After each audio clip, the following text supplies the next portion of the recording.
gözlerin ap kaçar başka dünyalara.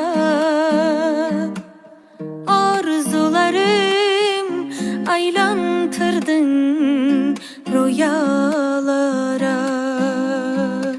Şu derece sihirladın, örgendim sana.